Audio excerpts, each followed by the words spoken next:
Hi, I'm Julie Powell, and this is the story of how I learned that sometimes the people you trust the most, your own family, can turn into your greatest enemies, especially when it comes to business.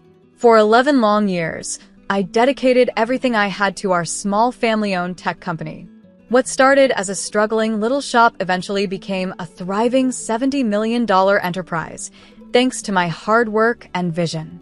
But as I soon discovered, success doesn't always bring joy to everyone. Sometimes it brings out envy, even in those who should be cheering you on the loudest. I still remember when it all began. Our family business was a tiny computer repair shop tucked into a strip mall. My dad had started it about 21 years earlier, and although it barely brought in enough to support us, it was his pride and joy. He poured his heart into that little shop, and I admired his dedication.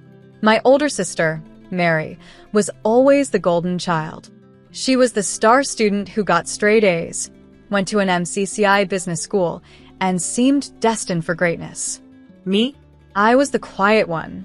I stayed home, helping Dad with the shop while I worked on my computer science degree at a local college. Mary would visit us during her breaks from college, full of big ideas and bold advice. "Julie, you're wasting your potential here," she'd tell me, her voice dripping with superiority. "You should aim for something bigger." But I didn't see it that way. While Mary was learning about business theories in her ivory tower, I was learning something just as valuable, real-world skills. I spent my days coding, observing customer needs, and spotting gaps in the market. During my final year of college, inspiration struck. I developed our first ever proprietary software. It wasn't groundbreaking or fancy, but it was simple, user-friendly, and affordable, a tool designed to help small businesses manage their inventory with ease. At first, Dad wasn't convinced. He was old-fashioned and skeptical of anything new. But when a few local businesses started buying the software, his attitude shifted. "Maybe you're onto something here, kiddo," he said one day, and for the first time, I saw a flicker of pride in his eyes. Those words meant the world to me. I had worked so hard to prove myself, and for a moment, I felt like I'd finally done it. But looking back, I realized how fleeting that moment really was, like morning dew that disappears with the first rays of sunlight. From that point on, the business began to grow. Slowly but surely, our little repair shop transformed into something more. Under my guidance, we expanded our services, launched new products, and built a loyal customer base. I poured my heart into the company, working 15-hour days, 8 days a week. It wasn't easy, but I believed in what we were building. Meanwhile, Mary was climbing her own ladder of success, working at a prestigious consulting firm in Houston. She rarely came home, but when she did, her visits were always filled with subtle jabs and condescending remarks. To her, I was still just the little sister running a small-time operations in our hometown. I let her comments roll off my back, focusing instead on the bigger picture. I was determined to prove that our family business had the potential to be something great. But as the company grew, so did the tension between us. I was too focused on work to see the warning signs, but looking back, they were all there. Little did I know, the biggest betrayal was yet to come, and it would shake the very foundation of everything I thought I knew about family. I was building something real, something I could truly call my own. Our little repair shop had transformed into a thriving software development company, and what started as serving local businesses soon expanded to working with national corporations. My mom, ever the quiet observer, watched it all with gentle concern. She would often bring me dinner at the office, her voice soft but filled with worry.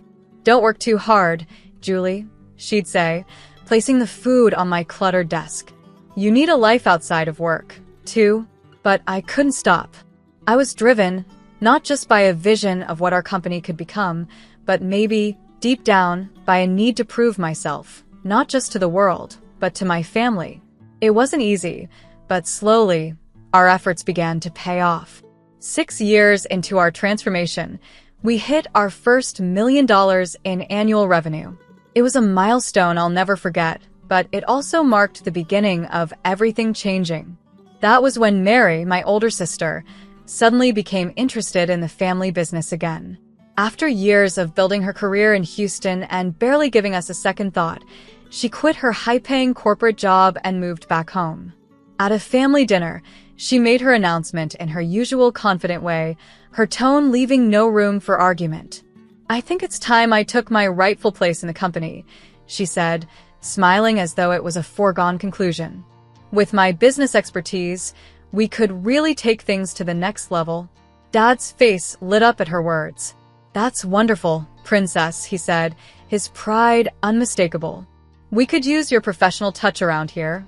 I sat there, my fork frozen in midair, trying to process what was happening. This was the company I had built, through endless late nights, hard work, and sacrifice. And now, it was being handed to Mary on a silver platter, as though she had played any role in its growth. But I kept my objections to myself. Maybe I didn't want to cause a scene, or maybe I was still holding on to the hope that my hard work would speak for itself. Mary was soon appointed as co-CEO, a decision Dad justified by saying it would be good for the company's image. "She has the credentials, Julie," he said. "Clients and investors respect that sort of thing." While I focused on the work I loved, product development, client relationships, and operations, Mary took over marketing and investor relations. The next 6 years were a stark contrast in leadership styles. I was in the trenches, working with my team to develop innovative software solutions and ensure our clients were satisfied. Mary, on the other hand, turned herself into the public face of the company. She gave interviews about being a woman in tech, gracing magazine covers, and speaking at conferences. She accepted awards for entrepreneurship, her name always plastered on plaques that celebrated the company's success. But what hurt the most was that she took credit for the innovations my team and I had created. Our revenue continued to grow, reaching an impressive $70 million annually. From the outside, we looked like a dream team, 3 sisters leading a successful tech company. But behind the scenes, the tension between us was unbearable. Mary began making major decisions without consulting me. She started excluding me from important meetings and slowly pushed me out of the spotlight. It was as though I was being erased from the very company I had built with my own hands. The breaking point came on Dad's 65th birthday. Mary had planned an extravagant celebration, renting the grand ballroom of the city's most expensive hotel. It was less of a birthday party and more of a networking event, her style, of course. She invited business associates, investors, and industry leaders, all under the guise of celebrating Dad. Everything had to serve a purpose with Mary, and this event was no different. I arrived at the party feeling like an outsider in my own family. The room was filled with unfamiliar faces, people who barely knew Dad and were more interested in making connections than celebrating his milestone. Mary, dressed in an elegant designer gown, was the center of attention. She floated around the room with a glass of champagne, basking in the admiration of her guests.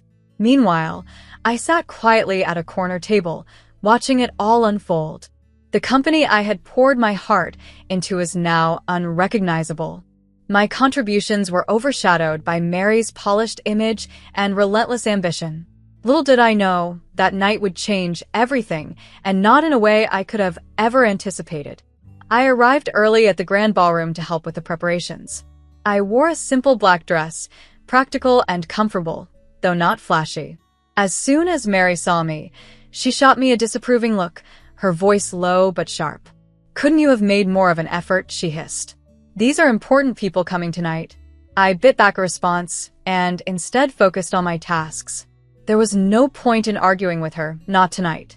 I busied myself greeting guests as they arrived, while Mary worked the room like a seasoned politician, charming everyone with her practiced smile and smooth words. The room filled quickly with business associates, clients, and family friends. The atmosphere was buzzing with chatter, laughter, and the occasional clinking of glasses. Mary, in her designer dress, moved from group to group, effortlessly commanding attention. I stayed in the background, ensuring everything ran smoothly, as I always did. During dinner, as the courses were being served, Mary clinked her glass to signal for silence. She stood up with the confidence of someone who had practiced her moment in the spotlight countless times. I expected her to give a heartfelt speech about Dad, a touching tribute to his hard work and the sacrifices he had made for the family. Maybe she'd share some warm childhood memories. But what Mary said next would shatter everything I had worked so hard to build. As we celebrate Dad's 65th birthday, she began, her voice ringing out across the silent room, I think it's time to announce some changes at Powell Technologies. My stomach tightened. What changes? And since when did the company have a board making decisions? The board has agreed, Mary continued, her tone calm and authoritative, that the company needs unified leadership to move forward. She paused, her eyes scanning the room before settling on me. That's why, effective immediately, I will be taking over as sole CEO. My heart stopped. What was she talking about? Unified leadership? Sole CEO? For too long, Mary said, her voice carrying a hint of condescension, we've been held back by outdated thinking and resistance to change. Her gaze lingered on me as she spoke. It's time for certain elements that are no longer serving our growth to step aside. The room erupted in murmurs. I sat there, frozen in place, as the weight of her words sank in. My hands clenched in my lap as Mary continued her speech, which had turned into a calculated character assassination disguised as a corporate announcement. Some people, she said, her voice dripping with false sympathy, are better suited to technical roles rather than leadership. My sister Julie has done an adequate job maintaining our legacy systems, but to compete in today's market, we need vision. We need excellence. And frankly, Julie, you're just not cut out for this level of business. I couldn't believe what I was hearing. She was tearing me down in front of everyone, our family, our friends, our clients. I looked at Dad, hoping he would defend me, stand up for me, say something. But he didn't. He just sat there, nodding along to Mary's words, a proud smile on his face. Mom, sitting quietly at the table, stared at her plate. Her hands trembled slightly, but she said nothing. The silence cut deeper than Mary's words. The truth is, Mary said, her voice rising, you're a liability in today's business world, Julie. Your outdated ideas and lack of proper business education have held us back for too long. It's time for you to step aside gracefully. The room was dead silent. Hundreds of eyes turned to me, waiting for my reaction. I could feel the weight of their stares, some filled with pity, others with judgment. My face burned, but I refused to let tears fall. Everything I had built, every late night, every sacrifice, was being stripped away in front of me. I stood up slowly, my chair scraping against the floor. The sound echoed through the ballroom, sharp and loud, like a gunshot. Everyone expected a scene, maybe tears, maybe a shouting match. But I had no intention of giving Mary that satisfaction. I picked up my purse and walked over to Dad's table. Taking out a small wrapped package, I placed it gently in front of him. Happy birthday, Dad, I said quietly, my voice steady. Then, without another word, I turned and walked out of the ballroom. I held my head high as I left, ignoring the whispers and stares behind me.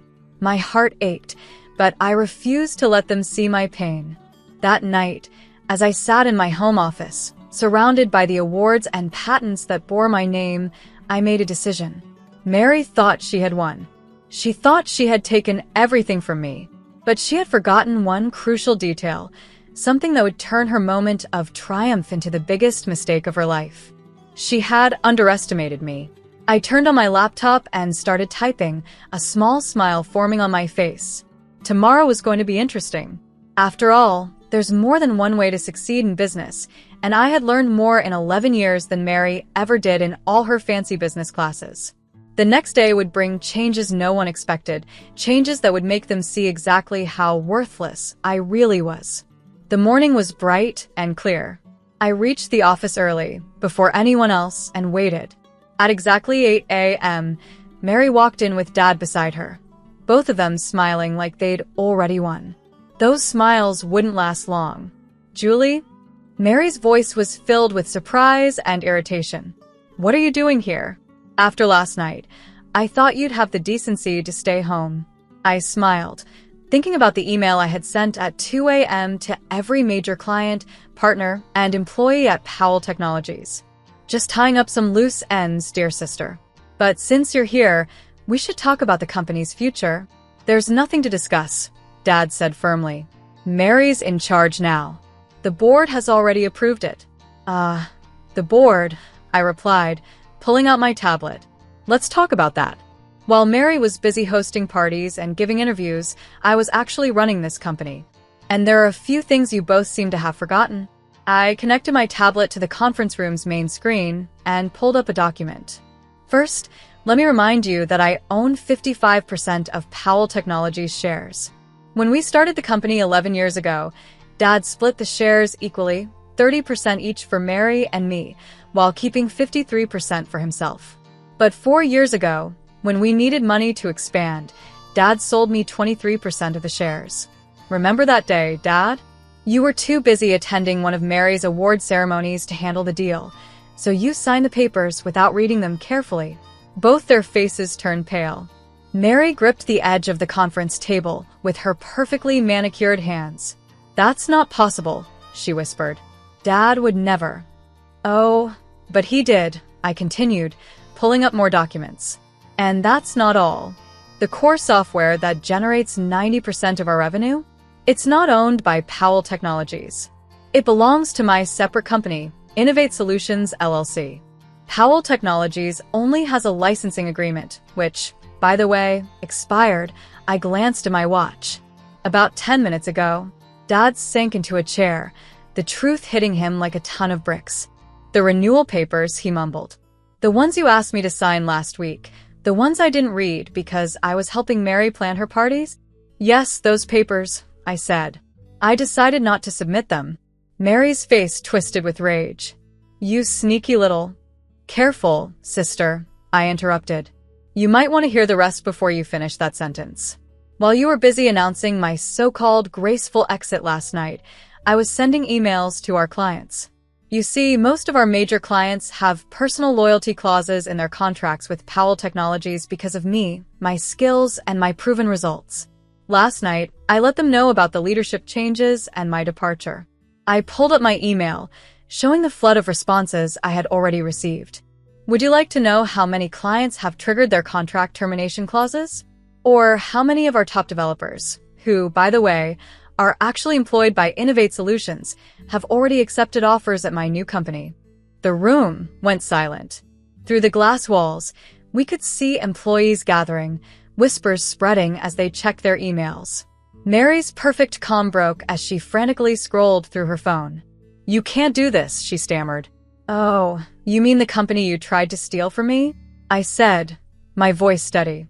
The one you thought you could take over just because you have an MBA and Dad's approval? That company ceased to exist the moment you decided to humiliate me in front of everyone. I stood, smoothing my dress. Here are your options. Option 1. I walk away with my shares, my software, my clients, and my employees. Powell Technologies becomes an empty shell, and you can explain to all those important people you invited last night why the company's value has dropped to 0 overnight. Dad looked like he had aged 11 years in 10 minutes. And option 2? He asked weakly. Option 2, you both resign. I take full control of Powell Technologies. You keep your shares as silent partners, earning dividends but having no say in how the company is run. Mary gets a generous severance package and glowing references for her next job, far away from here. Mary's face turned red with anger. You planned this all along, didn't you? You've just been waiting for the perfect moment to stab us in the back. I laughed, but it wasn't a happy sound. No, Mary. I spent 11 years trying to be a good daughter and sister while you both treated me like I didn't matter. I built this company from nothing while you took credit for my work. I only made this plan about 14 hours ago, after you called me worthless in front of everyone. My phone buzzed. Another client termination notice. Time's running out. What's it going to be? The next hour passed in a blur of paperwork and lawyers. By noon, I was alone in what was now my office, looking out over the city. The company I built was finally mine, but the victory felt hollow. My family was shattered, our relationships broken like fragile glass. That evening, Mom came to see me, her eyes red from crying. Did it have to end this way? She asked softly.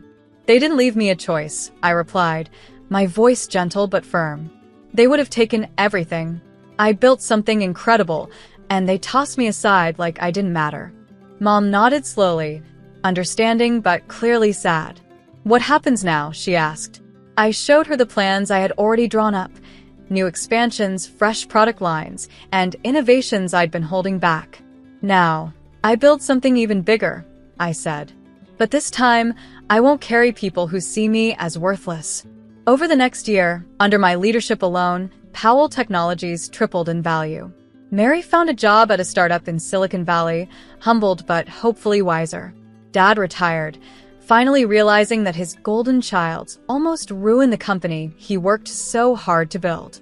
We see each other at family gatherings, keeping a polite distance that hides wounds that may never fully heal. Sometimes late at night, I look at old family photos and feel a pang of sadness for what we lost. But then I remember that birthday party, the look of disdain on Mary's face, and how Dad agreed with her cruel words. In both business and family, respect is something you earn, not something you're just given. They learned that lesson too late. As for me, I learned that the quiet ones, the ones others dismiss as worthless, are the ones to watch out for. We're the ones who know how to build something from nothing and take it all back when someone tries to steal it. My story became a cautionary tale in business circles, a reminder not to underestimate the wrong person.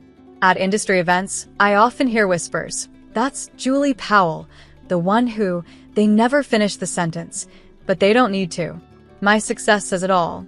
Last week, I received an invitation to speak at Mary's old business school for their graduation ceremony. The topic? Hidden strengths, the power of underestimated leaders. I accepted the invitation with a small smile, already planning my speech. I have quite a story to tell. The company continues to thrive under my leadership. But more importantly, I've found peace with my choices. Sometimes the strongest message you can send is proving people wrong. And sometimes, the best revenge isn't about tearing others down. It's about rising so high they can't ignore their mistakes. As I sit in my office overlooking the city, I think about something my mom once told me. Success is the best revenge, but wisdom is knowing when to stop seeking revenge and start focusing on growth. She was right. I've moved past the need for revenge. Now I focus on building something meaningful, something that will outlast the jealousy and family drama. I still keep the birthday gift I never gave Dad, a photo album showing the company's journey from a small repair shop to the powerhouse it is today. Maybe one day, when the wounds have healed enough, I'll give it to him. Until then, it's a reminder that our greatest strengths often come from the very things others overlook or underestimate.